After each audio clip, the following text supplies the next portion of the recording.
Hi, my name is Garrett Christopher. This is my YouTube channel, Garrett's Movie Take. I just got back from watching 007 James Bond, No Time to Die. Dun dun dun. I'm a James Bond fan. I do like James Bond movies, and I was excited to go see this one. Waited a week because, opening weekend is always a little crazy. And I checked it out. By the way, please visit my other YouTube channels. There's Garrett's Sports Take, and there's Garrett's Take. Garrett's Sports Take, I talk about sports. By the way, if you get a chance this week, please watch my eulogy for the Dodgers for this year, 2021. Hey, the Braves took it to them and just couldn't get that hit. Had a chance to win Game 6. Had a chance to win Game 6 and couldn't get the hits, the big hits. And the 1-3-run homer by the Braves, boom, there you go. Any chance. Please visit my website, GaretChristopher.com. You'll find out more about me. I'm a self-published author. I've got several books, and I think in the next week or so, I'm just waiting for the final print from the publisher. For the paperback, and we'll be good to go because I'm also waiting for the audiobook. That'll be to be verified. I've sent that in as well. So yeah, I think we're possibly looking at Halloween, which is in this case next Sunday, maybe the first week of November. We're right there. The Takeover, part 1 of a sci-fi series. Very exciting. So please check that out. Oh, by the way, I got to call my the person who does my website to make sure they add that on there. I got to do that. What else? I do a weekly podcast available on SoundCloud and Spotify. And yeah, the YouTube channels. What else? A couple of audiobooks and Audible. And now a third one, right? Just waiting for final verification. So we've got The Studio Musician, which is about 5.5 hours long. The Chair, which is very long. It's like 13, 14 hours. And this one, The Takeover Part 1, is only going to be like 4 hours and I think 20 minutes. So I think you'll enjoy it. I did it all myself, all the voices. Had a lot of fun doing it. Okay, so let's talk about the movie. But before we do that, let's talk about who do you think is the best James Bond?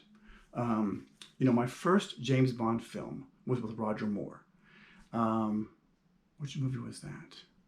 Now I can't think of it, but it was with the real big guy with the silver tooth and all that, and I can't think of the name. I told myself to be prepared for this, but I'm not. In any case, so I never saw Sean Connery films in the movies. I saw Roger Moore films in the movies. A couple of Pierce Brosnan movies at the theater. And then, of course, I watched all of the Daniel Craig movies. And I really like Daniel Craig. Now, I can say this. Out of all of the 007s, I think he is the least handsome, but still debonair. But if you look at just straight facial features, versus Roger Moore, Sean Connery, Pearson, there's somebody else in there, right? Anyway, he's probably the least handsome, per se. But very good-looking guy, of course. Very muscular, very manly. And I liked him. I liked all the movies, very much so. So I'd heard before going to see this one that it was the best James Bond ever, which I think they all say that, don't they? Like when you go to see him, the best James Bond movie ever. I don't agree. I give it a maybe a B+. Now, starting in, a lot of action. Really enjoyed the first 40 minutes. Love the song. They always have that song at the beginning. They'll do like 15, 20 minutes of action, and then they'll boom with a song and all the really cool different video effects and all that kind of thing, and weird, it's an octopus or it's it's an earring falling down, whatever the case may be. And I can't think of her name right now. I think she's very popular. I always do someone who's really, really popular, like Adele did one, and Sam Smith did one, the last one, and also she did a very good job. And what I liked about the song was that the way they mixed the voice, the vocal, was really cool. Really, really cool. And again, just for that, I was glad I went to the theater to watch this movie because that was kind of neat. And then halfway through, a couple of things kind of got me a little bit. No spoilers here. I'm not going to talk about too much in the movie, but the typical James Bond plot and all that kind of a thing, right? And there's a tie-in as far as like what he's dealt with in the past and all this kind of thing, and Spectre and all this kind of stuff.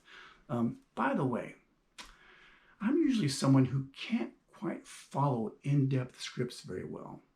I have a hard time really picking up on all the little the ins and outs as far as this, and especially when it goes into like a second and a third movie and all that. And, oh, what about this? Remember that? And like my daughters would be like, oh yeah, I remember that. Well, that happened there, Dad, and this, that. And I'm like, I don't know. So I'm not very good at that. Same thing in books. Hopefully I don't write real simple.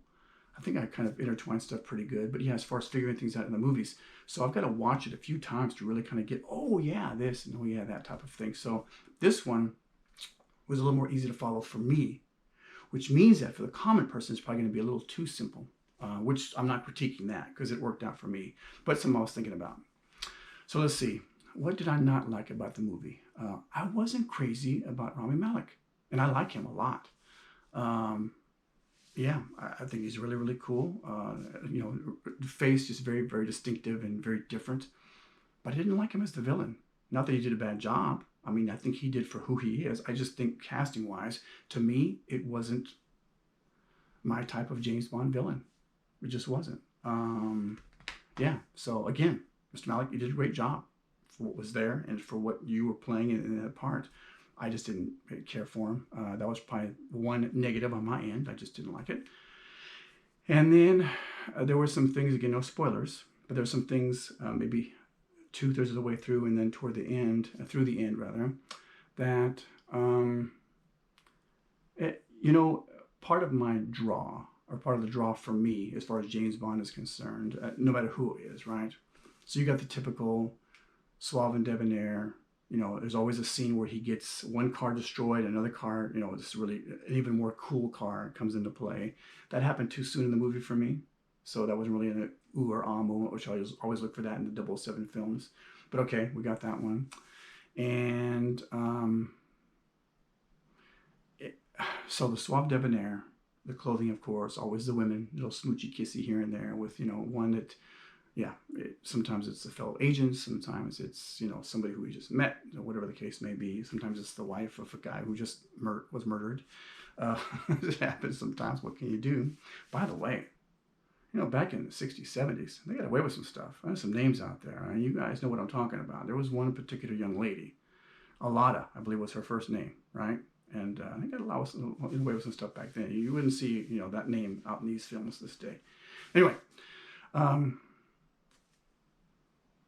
I think that they tried to make us really like and appreciate Daniel Craig, his 007, a little too much. We like him already. It's his fifth one, right? I'm not missing any. Yeah, this is the 4. I don't have the 5th one, of course. Yeah, it just came out. So we like him already, right? We enjoy him. Good films. All the different actors and all the family, we kind of like all that stuff, right? It's still happening. This thing's been going on, like I said, since the 60s, right? So now we're looking at, 60 years? So going on 70 years of 007. Goodness sakes, Mr. Fleming did a very good job at this. They tried too much to make him likable. I already like him. This guy's cool. As a man, it's like, man, the clothes he wears, the cars he drives, the women he smooches with, the way he acts, and just his, just cool and telling the man, just that's the way it is, and going through all this stuff. It's like, this is the guy, right? This is the guy. And at times, there's been times in the Daniel Craig series that we've seen more of a human side of him, and that's fine. I'm okay with that. Yeah, big time. Just like with Jason Bourne, that was fine with him as far as like the human side, right? Type of thing. Like that was a real big draw for that one. But in 007, I got that vibe that we were trying to do a Jason Bourne thing, right? That he was kind of not so much searching, but it was like this heartstring type of thing, right, going on. I think the way they set it up, and I think the different events that take place in the movie are already heartstring events, right? Without you trying to explain them too much by either his expression or by a little speech he gives or whatever, and that type of thing. Plus, on top of that, typical for these shoot 'em up movies, but there's some really bad shots in this movie in terms of like shooting at.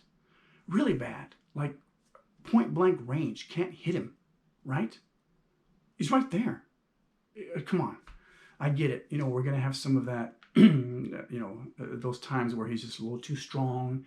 He's falling down from wherever and 30, 40 feet somehow rolls and he's okay. And okay, I get that. That's not humanly possible, but he does it and we're okay with that. We're going to see some of that. We get that. But usually the gunfire type of thing, it's somewhat believable. This one was almost Captain American-ish. All he needed was a shield, to be very honest. So, am I critiquing it too much? I don't think so. And I think when you see it, and I would see it again if you like 007, you gotta see it. If you like action movies, you gotta see it. If you don't like 007, but you like Daniel Craig, go ahead and see it. If you don't like 007, You don't like Daniel Craig, but you like action movies, go see it. If you don't like any of those, go with someone, because most people do enjoy that kind of stuff. Theater was full, which was good to hear, or good to see rather. And yeah, I mean, I had a good time, aside from the fact that I spilled my popcorn all over me at the beginning. And not good. In any case, usually when I'm eating it, I'll let it fall just naturally onto me because I miss my mouth so often. In this case, the bag fell over and whatever. But yeah, so give it a B+. It wasn't one of my favorites. I'm not prepared right now to go through and tell you which one is which. I want to say, yeah, I'm not prepared. Maybe I'll do that some other time. But I did enjoy it.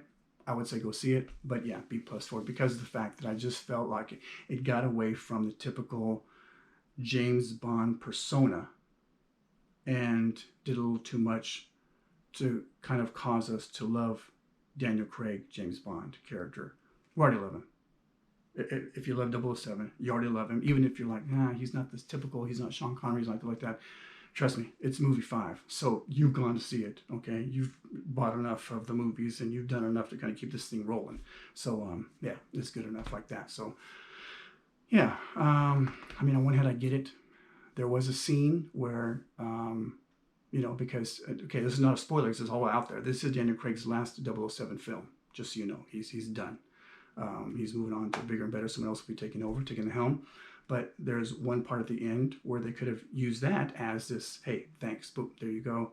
So much, Daniel, for the 5 movies. But yeah, it just got a little too much for me.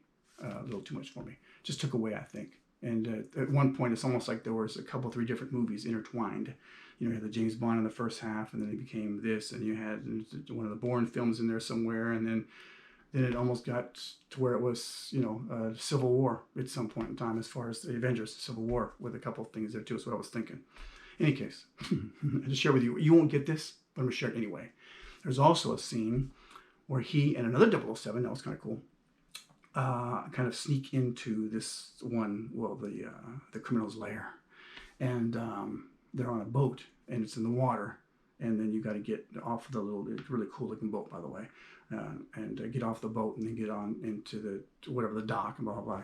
I don't know why, but I thought about Ace Ventura. For whatever reason, there's a scene where he's in the boat and then he's there, and I thought about, that's not so flick, and all this kind of thing. I don't know why I thought about that, but you know, your mind just kind of jumps here and there. Okay, so there you have it. Please visit GaretChristopher.com. I'm Garet Christopher, and check out my other channels. If you've not checked out my other movie channels, the movie, what I call them, episodes, please do check them out, because, you know, these newer movies, yeah, you're going to go see them, and they're all, you know, kind of recent. But some of the movies, like I've done Arthur, and I've done the Blues Brothers, and As Good as It Gets, and some other stuff maybe you haven't seen before, especially if you're on the younger side, please check them out. I think you'll really, really enjoy them. What am I doing next? No idea. We'll find out. Hey, there you have it. Thanks so much for checking in, and I'll talk to you later. GoPro, stop recording.